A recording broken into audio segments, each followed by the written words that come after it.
My name is Louisa Bojesen. I'm very happy to be here with you. I'm very happy that you're joining us for this panel as well. My day-to-day job is I host Street Signs at the moment. I've been with CNBC for 15 years, but I started when I was 10, so it's okay. And I host anything that moves the markets. So it's all business and finance related usually. And good dose of politics thrown in. And it's fantastic for me to be allowed out of my box and to come here and talk to you and to talk to our guests as well. So, disruption. Before I introduce my guests, I'm just going to take a minute just to give some initial thoughts, and then I'm going to introduce the panel.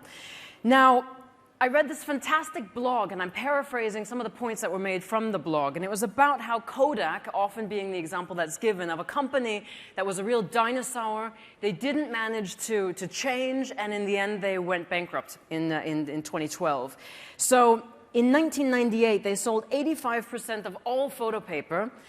They had 170,000 employees. I mean, this was a giant.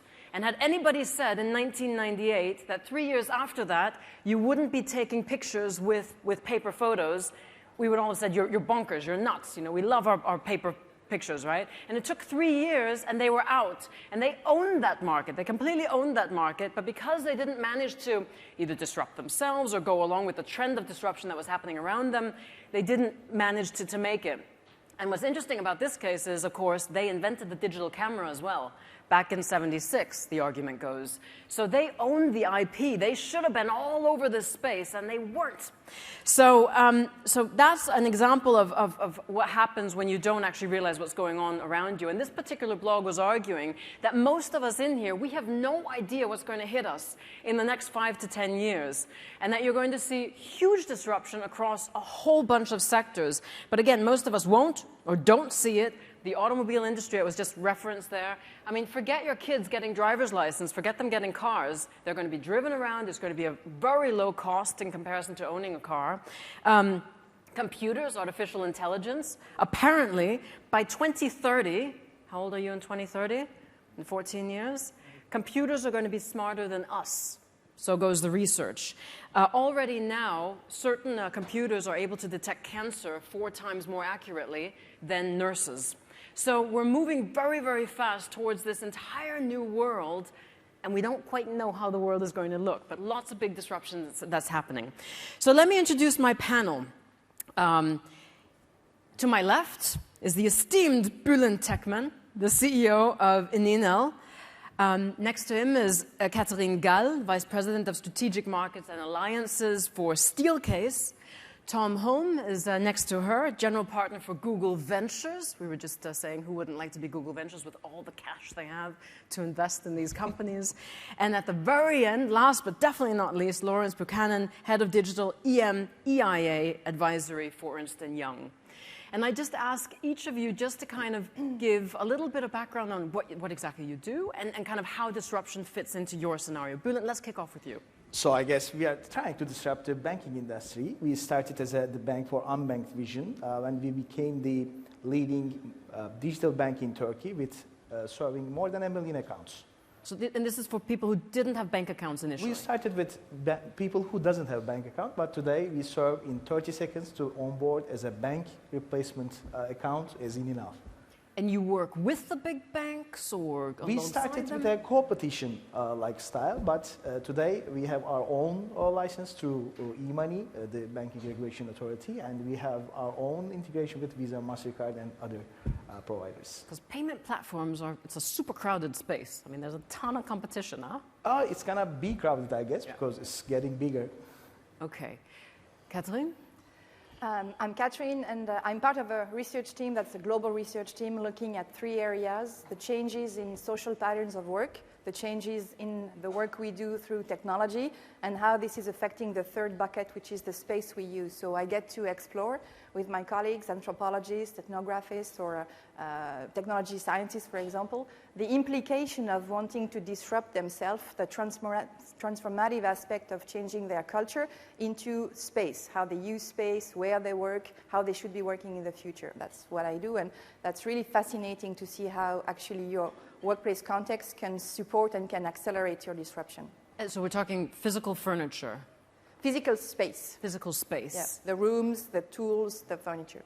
And it's a more than 100-year-old company as well. Exactly. So we've got a very new company and a very old company, right? Yep. Yeah. Tom? Hi, I'm at Google Ventures, now called GV, as part of the Alphabet reorganization.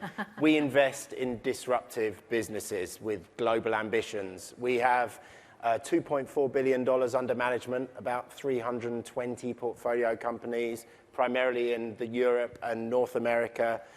Google made a decision a few years ago to have a certain team focused on strategic investing. That's an M&A team inside Google. And then 2 vehicles for investing for financial return. As you know, Google has some cash on the balance sheet, so the logic was we should put that to work. And the 2 vehicles are Google Ventures, now GV, and Google Capital.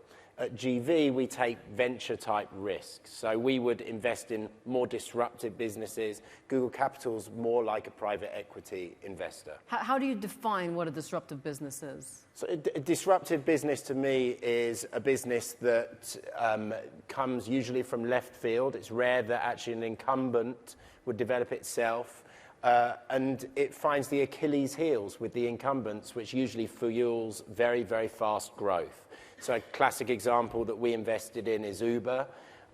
When you look at the existing transportation businesses in the market, they were all comparing themselves to one another, whereas as we now know, Uber took a completely different approach and actually turned some of the industry's advantages to disadvantages, like the need for high capital expenditure and that good stuff. And so I think that's a pretty consistent theme you see. They're usually technology enabled. We also, about a third of our investments are in life sciences because we see a similar level of disruption in that area. Okay. Laurence. Good morning, everyone. I'm Laurence Buchanan, the lead partner for digital for EY across the Europe, Middle East, India, Africa region. I've worked with companies since probably the late 1990s, helping them to reinvent their business strategy, their operating model to be fit for purpose in a digital and disrupted age. I guess my starting point to a conversation on disruption would be we talk about disruption, we think about the last 10 years of disruption, we think about this explosive growth of mobile and social media and e-commerce and the unicorns and the displacement of probably half of the Fortune 500. But actually, from my perspective, I think despite all of that change, real disruption is yet to happen. If you think about the time we're living in at the moment, we see so many different technologies in multiple fields hitting their inflection points at exactly the same time. Be that robotics, artificial intelligence, blockchain, genomics, 3D printing. A lot of these things are I would say, market ready, but they're probably at the 0 to 5% penetration at the moment. So really, I think when we talk about disruption, we probably have to really think about the next decade, and that's when we're gonna really see huge, profound change, I think, to every company. It's very hard to identify the trends. I mean, it's hard to see just because you have some guy who's invented an app to call a taxi. I mean, Halo did the same thing, and Halo has had nowhere near the same success as Uber, right? So it's very hard to see, do I jump on this trend? Do I sit it out a bit? Do we aggressively go into it? I think that's one of the biggest challenges right now, is that today, a new technology that we have no conception of can hit 50 million users in 30 days. So the speed of change is beyond the control, maybe even of the global tech giants. Now, in that environment, it's very, very difficult to predict what's going to happen next. So maybe one of the core capabilities of companies now actually is just being far more connected to their customers and the market, and actually having the agility built into the business to be able to respond. Mm. You talk about agility.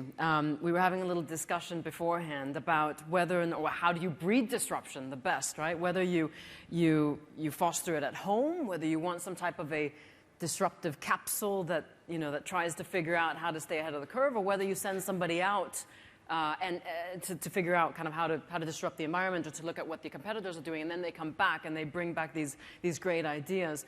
Kathleen, you were saying you think it's a good idea to have people go off, take a look at what's happening around themselves, get some input from the outside, and then come back home again.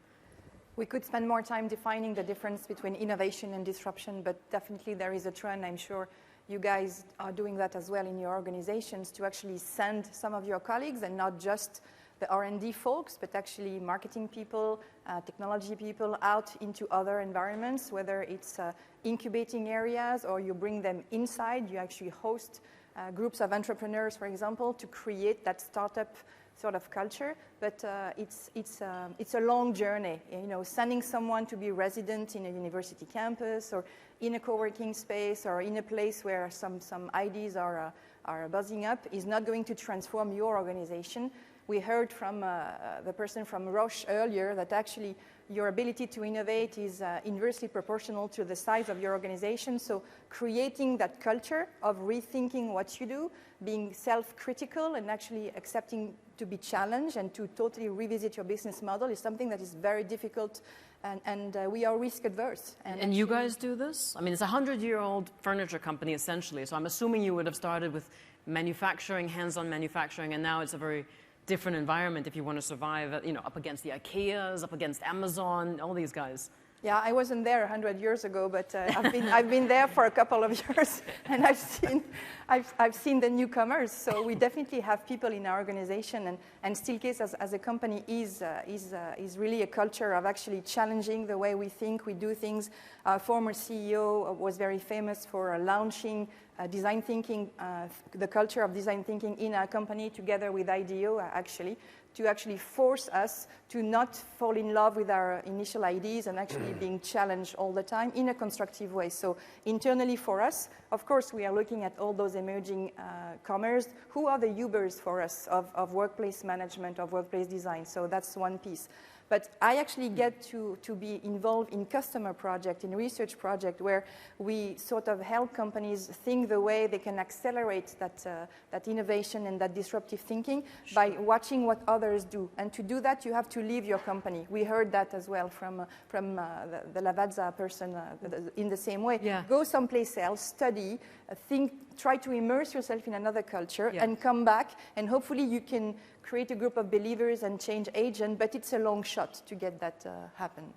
I had the CEO of Supercell on this morning on air on CNBC because we've been broadcasting live as well.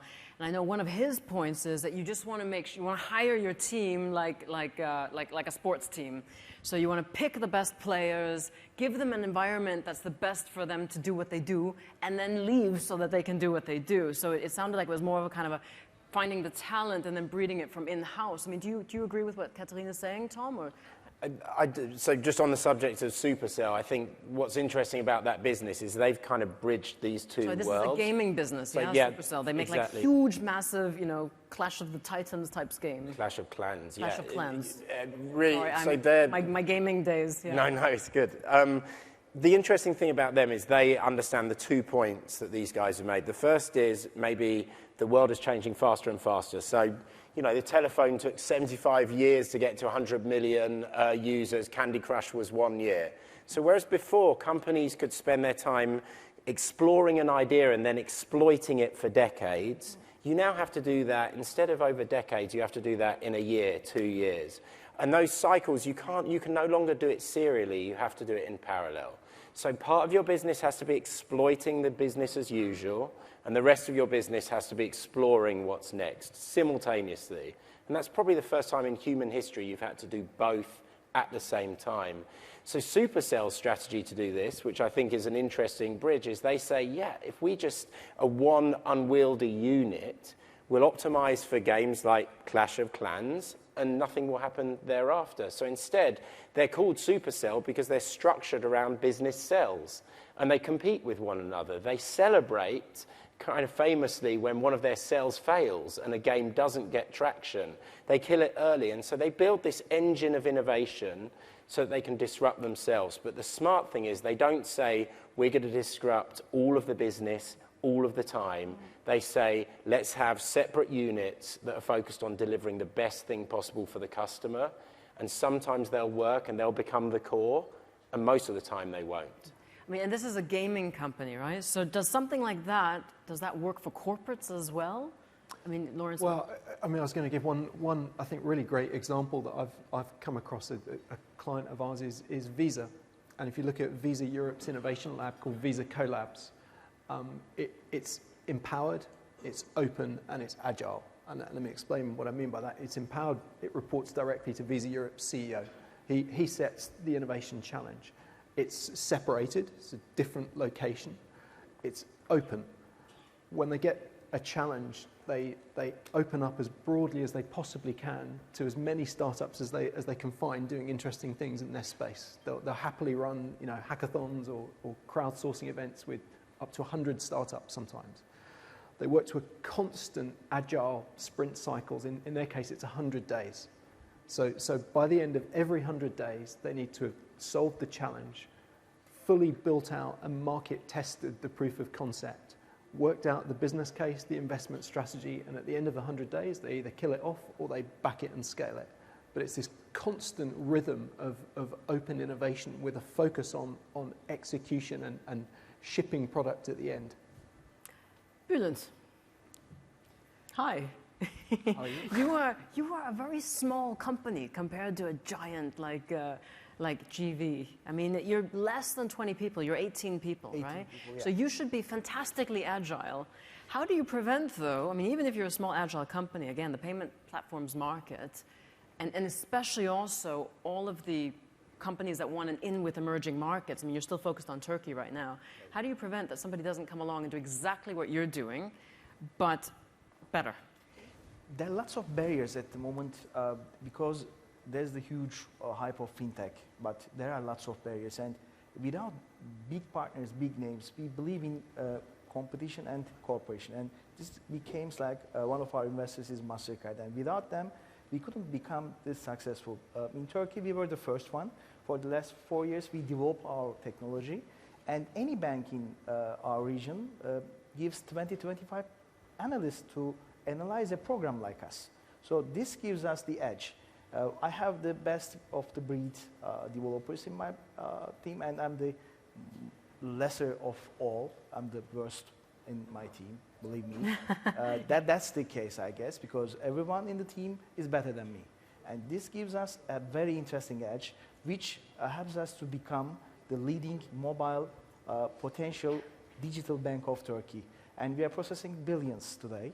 And we're talking about 18%, and we're talking about 1 million users with a bank account replacement. And we are on the transactional bank side at the moment. But we can create our own credit scores, and we can start microcredit with the required license. And we're going to go international, and we'll see how it depends. But I don't think that we will pass 100 engineers in the upcoming 3 or 4 years. Fintech. When I first heard the term fintech a long time ago, I immediately thought, this is the wrong term. It should be called techfin. Because isn't technology leading what's happening from within the financial sector? Like, I still don't understand that. It's not the financial sector that's changing. It's technology that's forcing the financial sector to change. Or am I wrong? I guess it's always, where you look at it, is when you become a financial services market is much bigger for us. We are talking about $1 trillion. But with technology, we are trying to disrupt the financial services or financial market. So I guess people like the fintech better than techfin. That's the only idea I have. In terms of how you continue to navigate with all the changes that are happening globally right now, Laurence, are we seeing any particular trends that are highlighted as being kind of, okay, this is an area where, you know, a lot more investment is being done, a lot more companies are you know, getting excited? I think what I'd say at the moment is for most companies, they have a challenge firstly at the boardroom level to get the board really convinced that digital disruption represents an existential threat to the company. And to me, disruption and the company's response to disruption has to start there. I think if you think about how fast the world is moving, how quickly you see new developments, there is a danger actually that companies just jump directly to tactical digital initiatives. So it's really easy to justify building a mobile app because everyone has a mobile. You can really easily justify those. If you take this to the boardroom level, then actually you tend to stop the tactical initiatives, and you tend to go all the way back and say what's important here is not the technology fad of today, whatever it might be. What's important is going all the way back to basics, to our purpose. Now to me, the winners in this space are going all the way back to rethink and redefine their purpose first. They're prioritizing that. They're translating that into experiences that really differentiate the company. And that's their point of competitive differentiation rather than any individual technology trend. I was trying to think yesterday if there was any disruption at the moment that's not digital. And I failed pretty miserably. Like, it seems that most of the disruption that we're seeing is led by some type of a digital change or a technological change, or it's feeding off of some type of technology that's pretty recent. Am I wrong here? Or, I mean, are we talking disruption being digital only at the moment? I think the technology is the enabler, but it's the use. It's actually the changing in the use of the things, or the new behaviors, or the new patterns of expectation that are driving the way that technology is giving you increasingly access to new markets, or increasing the speed of doing things. Some thoughts on that. Yeah. So I agree with the idea that technology is basically just a tool. I think there are plenty of non-digital ones like CRISPR, gene editing, phenomenally interesting technology. It's going to change all of our lives in our lifetime. So there's plenty. I think the good news, it's easy... Sorry, but that's still technology. Well, it's only technology in that it's new. Enable. And I think it's the newness that makes it interesting. So it's the newness that generates the ability to do something differently. And doing differently should be, to my mind, in the service of only one thing, and that is meeting customer needs. So for me, that's the lens I'd apply. It's kind of similar to Laurence's point, but it must be terrifying to think of AI, genomics, all of this stuff. The good news is human needs are not really changing. Maslow's hierarchy still applies. It's just we can meet those needs in new ways. Yeah. And so the best companies ask themselves, how can we deliver value to the customer in the best possible way? And they stay technology agnostic. They'll pick the right technology for the customer. And so I would always start there. This is something Steelcase have always done. They've stayed human-centered, customer-centered. Ask what your customers want, and then say, how can we deliver it delightfully? How can we deliver it at low friction? Yeah. And I think you'll find all the companies we're celebrating are actually doing just that. They're meeting existing human needs better than the incumbents. Okay, we're almost out of time before we take your questions. Just before we get to the questions, because I do want to leave a bit of time for that, in one word, the answer, I'll just go down the panel. One word. Given the disruption that we're talking about, which is the most important, the developer or the data? I mean, you guys are all over data, right, Tom? But without the developer, if you don't have a good developer, and if you're trying to disrupt or get on the bandwagon of disruption, where are you then? Which is the most important, Laurence? Developer or data? I'm going to give a completely different word, I'm afraid, which is diversity. Oh. Jeff Bezos talked about the pizza team. If it's too big to eat a pizza, it's too big. Around that pizza team now, you need complete diversity of skill sets. You absolutely need developers, you need creatives, you need data scientists, but you also, I'm afraid, need lawyers, regulatory compliance specialists. You need diversity around the table. Okay. One word. Tom? Data. Data. Catherine? Data in the sense of experiential data. So actually, it's the human side that we really need to understand. Bülent? I believe in developer, so I guess... In what, sorry? Developer. Developer, okay. Because they're going to use the data. They are going to use the data, that's very true. Unless we're outsmarted by the computers that end up using the data, I forgot right? that. They replace us. Let's open up the floor to questions. Anything that has to do with disruption, by all means, tell us who you're directing the questions at. We've got a hand over there. Make you run for your money today. On my way. Oh, hello, Maria. Hi, Mark. How are you? A question for Tom, but if any of the other panelists want to add to it, I'd be happy to hear your perspectives. How far do you think we'll go with artificial intelligence, and what can you tell us about what you're working on? Thank you. All the way to Terminator, or not quite? So it's an interesting point, this Terminator one. It's worth thinking about that comment. I'm sorry, I'm going to pick on you now. Terminator, the challenge with saying things like Terminator is you've just anthropomorphized technology. You've made it human. You've also made it human form and robotic. And I think that's the challenge we face. So culture and media showed us that years ago, and so correct. Naturally as humans. And I think we should, correct, and I think it's sort of populist press that's driven it. I would be a bit more optimistic probably. So answer your question specifically. Fundamentally, artificial intelligence is already here, but Laurence's data point of maybe it being 5% probably applies. Like you all use AI in any voice interaction you use on your phone, anything like that. There are two types to my mind. You've got artificial general intelligence. This is where it's a broadly applicable system. Google has a business called DeepMind, which you should all take a look at. DeepMind has just beaten the world's best Go player, an incredibly complex board game. In fact, there's more Go moves on a board than there are atoms in the universe. And for the first time ever, a computer has beaten the world's best human player. That system is interesting because it's general, which means it could be applied in different places. So that technology, I think, is a long way off in terms of overtaking, for example, human intelligence. If you ask a series of experts, they might say, I think the median number is actually 2030, to your point at the start of this panel. So that's one side, and I think the answer is a long way, but when it comes, it will clearly come fast. I think most of the time it will be applied for good, and we can talk about that if you're interested.